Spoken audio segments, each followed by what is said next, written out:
international flight operations of Indian airlines such as Air India, IndiGo and others have taken a direct hit after Pakistan decided to close its airspace to Indian carriers amid rising tensions between the two countries following the Pahalgam terror attack.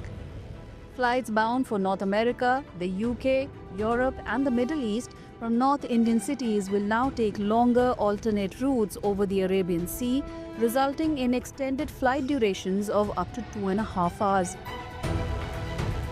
So it's a longer flight, and when the longer flight happens, the fuel is more consumed, and when the consumption of fuel happens, that the flight cost goes up, and it's actually given to the customer. So the customer starts getting affected with the travel.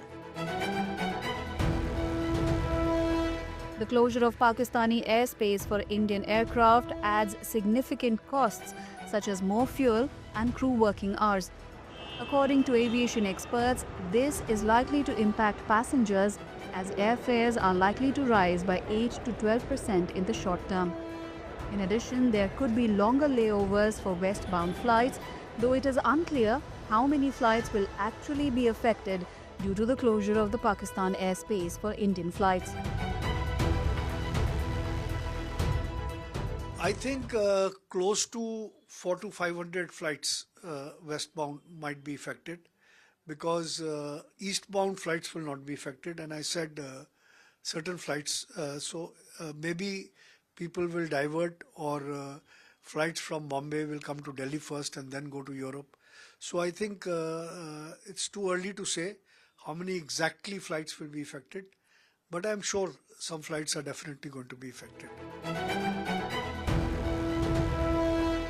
Notably, the Chicago Convention provided for the sovereignty of airspace above the territory of each state. The convention governs the freedom of states to operate air transport flights across, into and within the airspace of other states. According to the convention, the contracting states recognize that every state is entitled to require the landing at designated airports of a civil aircraft flying above its territory without authority.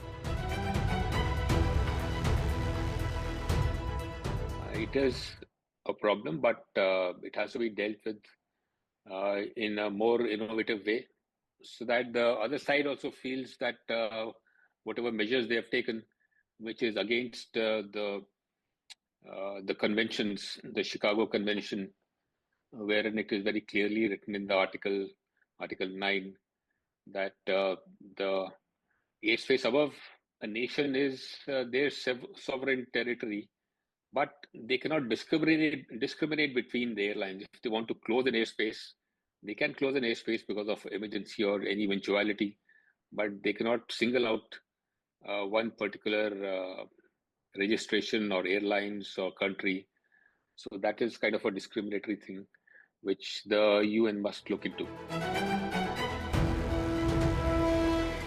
As the global landscape becomes more complex, this move adds yet another layer of strain on the Indian aviation sector, and passengers are likely to feel the pinch sooner rather than later.